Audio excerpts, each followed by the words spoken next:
नमस्कार दोस्तों, मैं हूं महेश एस के डायमंड बुटीक से और आज मैं आपको बताऊंगा शानदार दिखने वाले इस गाउन के बारे में। 3 से 4 इयर्स की बेबी के लिए मैंने ये गाउन बनाया है। बहुत ही शानदार गुड लुकिंग 3.5 मीटर नेट का इस्तेमाल करके मैंने इस गाउन को बनाया है। तो इसकी कटिंग और स्टिचिंग के बारे में मैं आपको पूरी जानकारी दूंगा। तो आज जो गाउन हम बना रहे हैं वो 3 से 4 इयर्स की बेबी के लिए बना रहे हैं। उसमें लेंथ है हमारे पास 32 प्लस चोली भी बनाएंगे हम 10 इंच, उसमें प्लस 1 इंच ऐड करेंगे और नीचे का सर्किल बनाएंगे हम 22, उसमें भी प्लस 1 इंच ऐड करके बनाएंगे। चेस्ट है हमारे पास 18 प्लस 4 इंच हम लूज करेंगे और वेस्ट है हमारे पास 16, उसमें प्लस 2 इंच लूज करेंगे क्योंकि पीछे हम चेन लगाएंगे। शोल्डर है हमारे पास 8 इंच। नीचे का सर्किल है वो मैं 4 लेयर में बनाऊंगा। तो नीचे वाला जो सर्किल है वो बनाएंगे हम 22 प्लस 1 इंच और उसके बाद वाला सर्किल बनाएंगे 18 प्लस 1 इंच और उसके ऊपर के जो सर्किल है वो एक तरफ से 16 और 14 बनाएंगे और जो साइड में आएगा वो छोटा सर्किल आएगा तो वो 10 और 8 इंच के बनाएंगे हम। और स्लीव्स जो मैं बनाऊंगा डिजाइनर बनाऊंगा उसमें स्लीव्स की तरफ हमारा राउंड 6 इंच आएगा। वो जब मैं आप बनाऊंगा तो आपको अच्छे से समझ में आएगा। फैब्रिक है मेरे पास ये 3.5 मीटर नेट है। इसका पेना बहुत बड़ा है, 60 इंच 1.5 मीटर का पेन है। अगर आपके पास छोटे पेने की नेट हो तो 5 मीटर नेट का यूज़ होगा। ये शाइनिंग का फैब्रिक है हमारे पास 2 मीटर और कॉटन लाइनिंग है 2 मीटर। तो इस तरह हमारी ये ड्रेस बनेगी। सबसे पहले हम सर्किल कटिंग करेंगे। तो वेस्ट है हमारे पास 16 प्लस 2 इंच हम लूज करेंगे तो 18 करना है हमें। उसके लिए मैंने 7 पे मार्क किया है, ऊपर से 7 पे मार्क करके पूरा राउंड बनाया है। तो मैं आपको चेक करके बताता हूँ। 18 का 1/4 होता है 4.5, तो ये 4.5 पे मैंने मार्क कर दिया है। उसके आगे 1.5 इंच अपना मार्जिन रहेगा। ठीक है, इस तरह से ऊपर की वेस्ट का हमारा राउंड बना है। और नीचे पहले सर्किल में हमें लेंथ लेनी है 22 प्लस 1 इंच ऐड करना है। तो 23 पे मैंने ये मार्क किया है ऊपर से। ये अपने एक साइड पे एक है और एक साइड ओपन है। उस तरफ से शुरू करते हुए 23 पे मार्क किया है और जो साइड दोनों तरफ पे एक है उस साइड ले जाते मैंने इसको 22.5 कर दिया है। इस तरह से अपना मार्क बना है, इस पर हम कटिंग करेंगे। ठीक है, इसके बाद एक सर्किल हम 19 इंच पे कटिंग करेंगे, एक सर्किल हम 16 इंच पे कटिंग करेंगे और एक सर्किल हम 14 इंच पे कटिंग करेंगे। इस तरह से 4 सर्किल हम इसमें कटिंग करेंगे। वेस्ट हमारी सब में बराबर रहेगी, लेंथ हम इस तरह से कम करते जाएंगे। और जो अपना शाइनिंग का फैब्रिक है उसकी कटिंग करेंगे हम 22 पे और जो कॉटन फैब्रिक है उसकी कटिंग करेंगे हम 21 पे। इस तरह सारे सर्किल हम कटिंग कर लेंगे।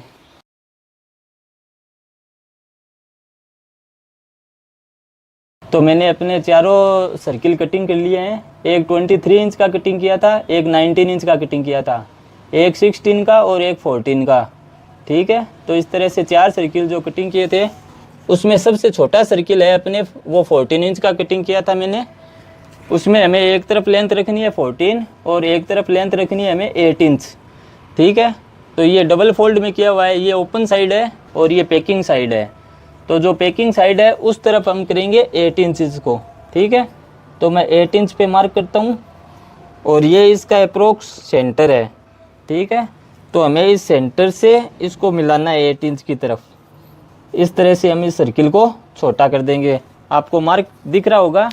इसको पूरा राउंड करते हुए मैं इसकी कटिंग कर लेता हूँ। इस तरह से अपना ये हो गया है। ये एक सर्किल अपनी कटिंग हो गया है, 14 इंच का है वो। ये अपने दूसरा सर्किल है जो अपने 16 इंच का कटिंग किया था। मैं आपको चेक करके दिखाता हूँ। ये सर्किल अपने 16 इंच का है। ठीक है, तो ये अप्रोक्स इसका सेंटर है। इसको हमें दूसरी तरफ से जो साइड पे एक है उधर इसको करना है हमें 10 इंच का। तो मैं 10 इंच पे मार्क करता हूँ और इस सेंटर से इस मार्क को मिला देता हूँ। तो मैं अब इसकी भी कटिंग कर देता हूँ।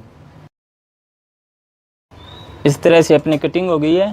तो 2 सर्किल अपने एक तरफ से छोटे और एक तरफ से बड़े हैं और 2 सर्किल बराबर है। उसके साथ ही मैंने अपने कॉटन लाइनिंग की और शाइनिंग वाले फैब्रिक की भी कटिंग कर ली है। वो मैंने आपको बताया था कि शाइनिंग वाले फैब्रिक की कटिंग 22 पे करनी है और कॉटन लाइनिंग की कटिंग 21 पे करनी है। अब हम इसकी चोली कटिंग करेंगे ऊपर से। तो सबसे पहले हम बैक की कटिंग करते हैं। बैक के लिए 0.25 इंच मैंने चेन के लिए एक्स्ट्रा मार्जिन रखा है, ठीक है। उसके बाद हमारी लेंथ हमें लेनी है 11 इंच, तो 11 पे मार्क किया है। शोल्डर हमारे 8 इंच, तो मैंने 4.5 पे मार्क किया है।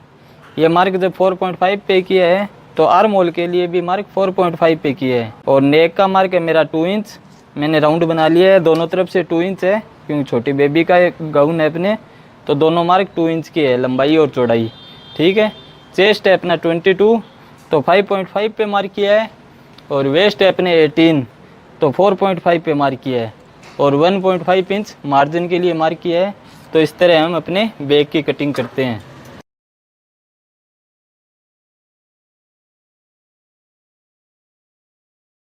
तो फ्रंट के लिए मैंने अपने बैक को दूसरे फैब्रिक पे रख लिया है और चेन का मार्जिन है वो अपने एक्स्ट्रा बार की तरफ रख लिया है, वो हमें साथ में अटैच नहीं करना है।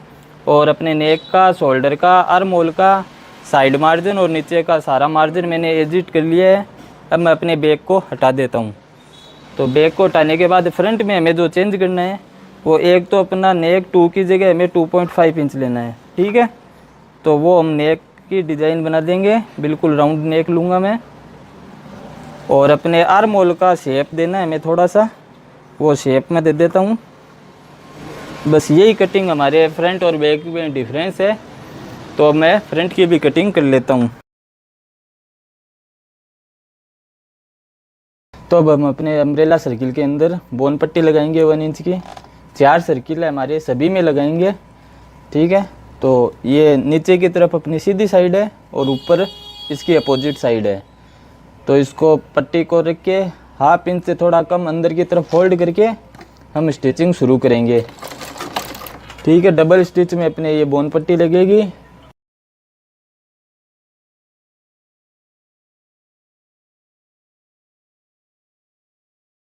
तो सिंगल स्टिच में अपने बोन पट्टी लग गई है। अब इसको मैं डबल फोल्ड कर दूंगा। इसी तरह हम अपने चारों सर्किल तैयारी कर लेंगे और उसके बाद अपने शाइनिंग वाले फैब्रिक को भी फोल्ड कर लेंगे और कॉटन लाइनिंग को भी तैयारी कर लेंगे, ठीक है।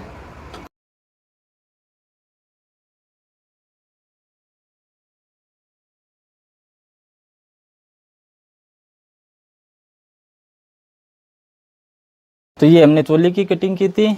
तो कॉटन लाइनिंग को मैंने अपने नेट और शाइनिंग के फैब्रिक के साथ सेट कर लिया है। ये हमारा फ्रंट है, ये बैक है। बैक को भी मैंने सेट कर लिया है अपने नेट फैब्रिक और शाइनिंग के फैब्रिक के साथ। तो चेन के लिए हमने मार्जिन एक्स्ट्रा रखा था, तो सबसे पहले हम चेन लगाएंगे। तो चेन में डबल स्टिच में लगाऊंगा। इसको चेन को उल्टा रखना है फैब्रिक पे और डबल स्टिच के साथ इसको लगाना है।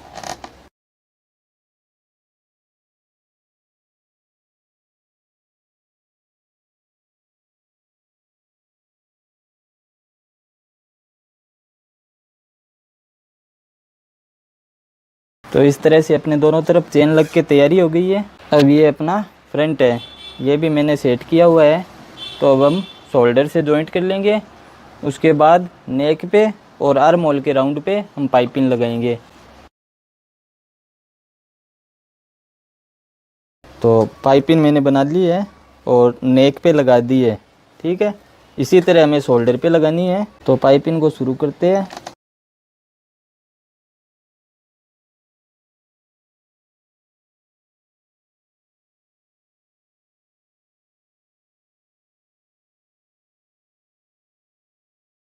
तो ये पाइपिंग अपने लग गई है। अब इसको अंदर की तरफ फोल्ड करके हम एक फाइनल स्टिचिंग कर देंगे और इसी तरह दूसरे आर्म होल पे भी अपने पाइपिंग लगा लेंगे।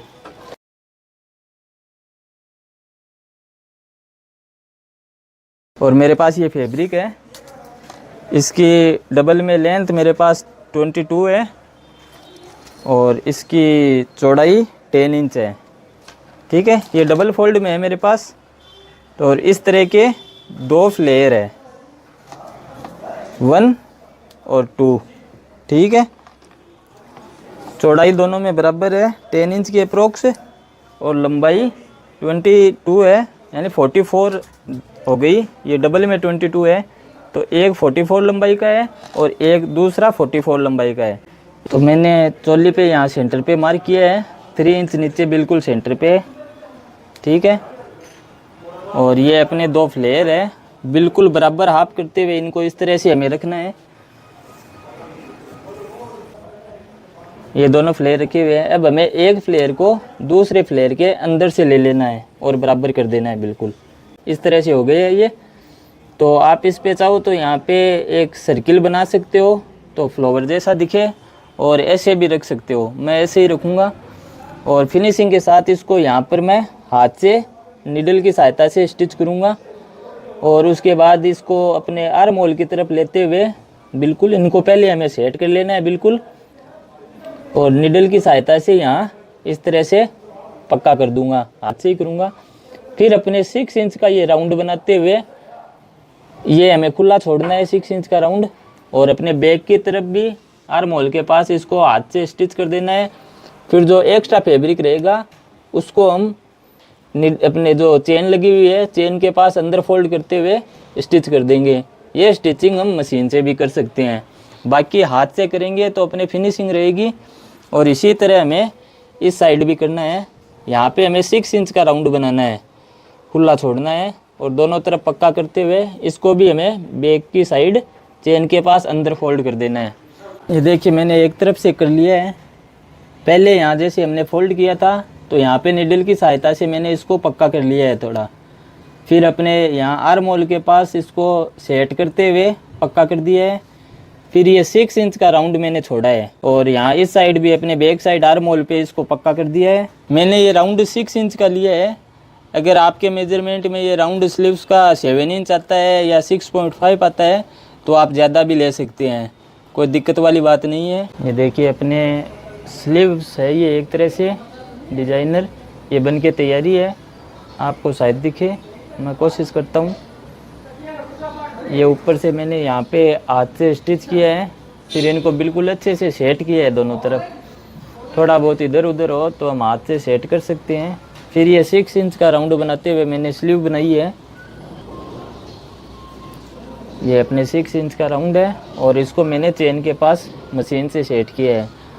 आप जहाँ भी मशीन से सेट करो, हाथ से सेट करो, कोई दिक्कत वाली बात नहीं है। लेकिन हाथ से सेट करते हैं तो हमें फोल्ड करने में और फिनिशिंग देखने में बहुत हेल्प रहती है और बहुत अच्छे से हो जाता है। आप एक बार हाथ से सेट करने के बाद मशीन से स्टिच भी कर सकते हैं। ठीक है, मुझे उम्मीद है आपको ये स्लीव्स अच्छी लगेगी। ये कॉटन लाइनिंग मैंने रखी है, इस पर कैन लगाई है मैंने, बहुत ही सॉफ्ट। अगर आप कैन नहीं लगाते हैं तो बुकरम की पट्टी भी लगा सकते हैं 3 से 4 इंच चौड़ाई की। अब मैंने शाइनिंग वाला फैब्रिक इसके ऊपर रख लिया है। अब मैंने अपना एक नेट फैब्रिक इसके ऊपर रखा है। इसकी लेंथ हमने 23 रखी थी, उसके बाद जो 19 लेंथ का था वो रखूँगा। उसके बाद एक एक करके सारे छोटे चारों सर्किल मैं इसके ऊपर रखूँगा। इस तरह से आपको दिखेंगे। मैंने अपने चारों नेट के सर्किल ऊपर रख दिए हैं। तो अब इन सभी सर्किल को और शाइनिंग वाले और कॉटन वाले फैब्रिक को ऊपर से हम एक साथ अटैच कर लेंगे। ये हमें अपने सभी सर्किल को बराबर सेट करते हुए एक दूसरे के बराबर रखते हुए हमें इस पे स्टिच शुरू करनी है।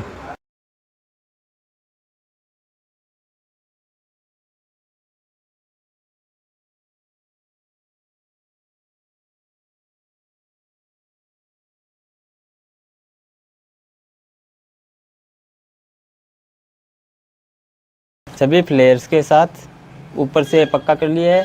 ये स्टिचिंग आप मशीन की जगह अगर हाथ से करना चाहो तो हाथ से भी कर सकते हो। ये अपने सीधी साइड सर्किल को रख के उल्टे साइड अपने चोली तैयारी है, चोली को रख के हमें स्टिच करना है।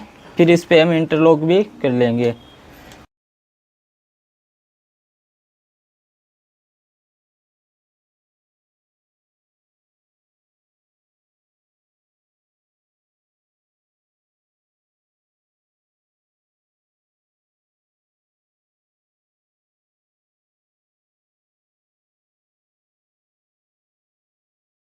अब हम साइड स्टिचिंग करेंगे।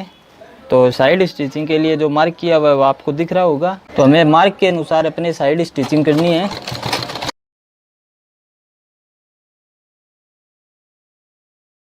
साइड स्टिचिंग का एक वीडियो मेरा बताया हुआ भी है, लेकिन आपको मैं फिर बताता हूँ। ये अपने कॉटन लाइनिंग है, बाकी सारे फ्लेयर शाइनिंग वाले के साथ मैंने अंदर की तरफ फोल्ड कर लिए हैं थोड़े, और फिर अपने कॉटन वाला जो फैब्रिक है लास्ट उसको वापस कॉटन के बराबर रख दिया है। इस तरह से हम साइड स्टिचिंग करेंगे तो ये स्टिचिंग अपने सिर्फ कॉटन वाले फैब्रिक पे आएगी। अंदर सारे फैब्रिक है जो वो अंदर रह जाएंगे, उन पे स्टिचिंग नहीं होगी, वो अपने ओपन रह जाएंगे।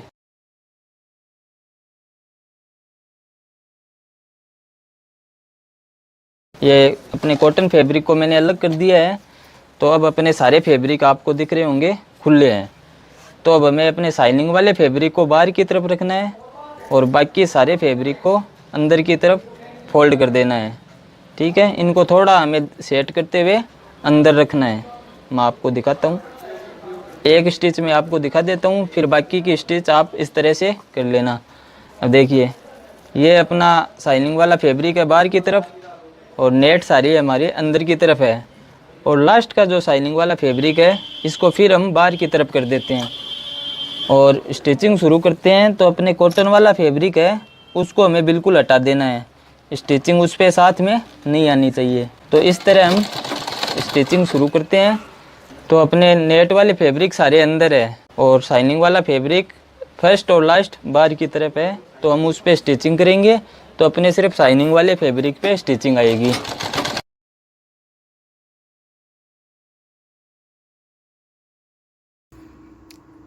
मेजरमेंट की फाइनल स्टिचिंग करने के बाद किड्स गाउन हमारा बनके पूरा तैयारी है। मात्र 3.5 मीटर फैब्रिक से मैंने बनाया है। ये नीचे का हमारा सर्किल है 4 लेयर में, और दूसरी तरफ इसकी 2 लेयर मैंने शॉर्ट बनाई है, और ऊपर एक बचे हुए फैब्रिक से मैंने फ्लोर बना के लगा दिया है। और ये ऊपर की स्लीव्स है डिजाइनर। तो बहुत ही सुंदर हमारा गाउन बन के तैयारी हुआ है। मुझे उम्मीद है आपको बहुत ही पसंद आएगा। अगर आपको मेरा ये वीडियो अच्छा लगा है तो लाइक कर दें। धन्यवाद।